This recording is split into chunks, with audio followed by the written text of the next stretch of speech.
Magandang araw mga kahayop.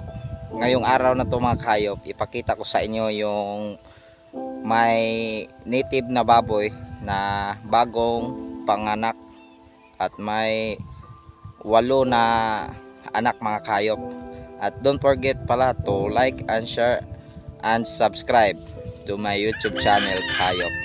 At tala, puntahan natin yung baboy na bagong panganak lang mga kahayop. Nandito sa may puno ng kahoy mga kahayop.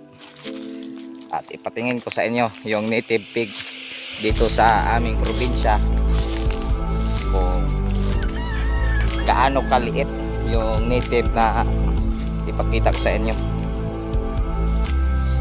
Ito mga kahayop yung native na inalagaan sa aking kaibigan mga kahayop. Yung inahing baboy nila nanganak ng 8 pieces.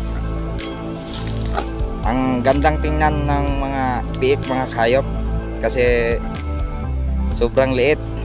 Yung biik nila nasa 1/4 lang bawat isa, taga kilo yung biik mga kahayop.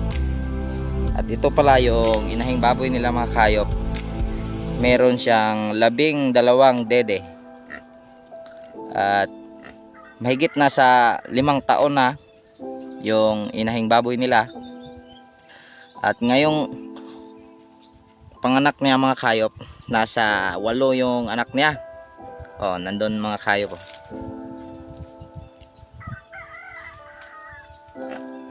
Sobrang cute ng baboy mga kahayop yun. Ito mga kahayop, maganda ito sa pangalagain kasi hindi gaano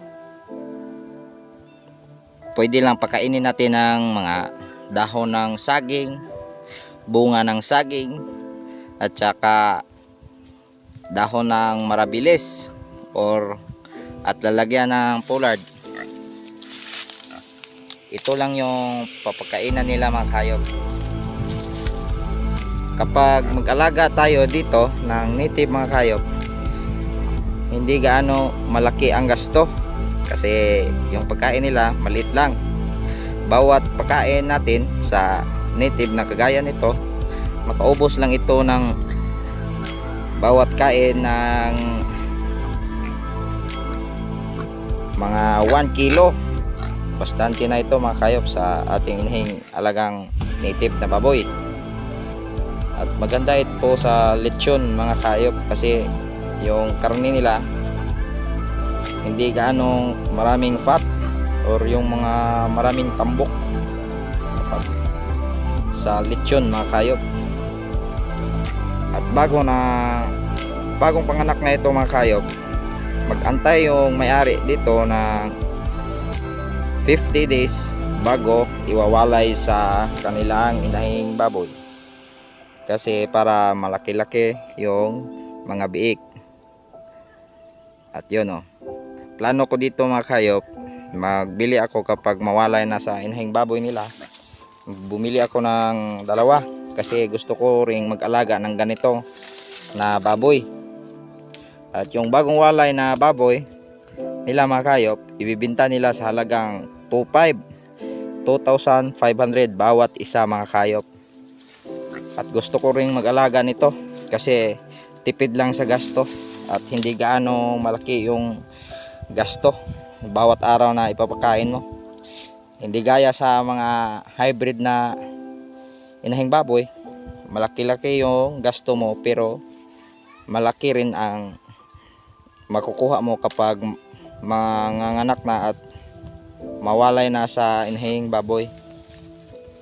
At ito mga kahayop, ito lang yung ginawa nilang tahanan sa kanilang native na baboy, yung puno ng lumboy at saka nilagyan nila ng sako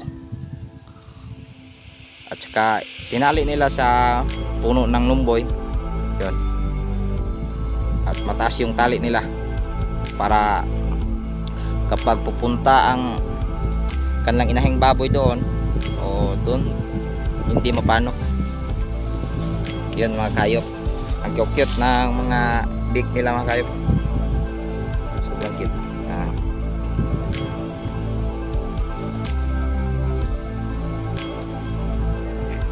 Natutulog na ang kanang pig mga kayop.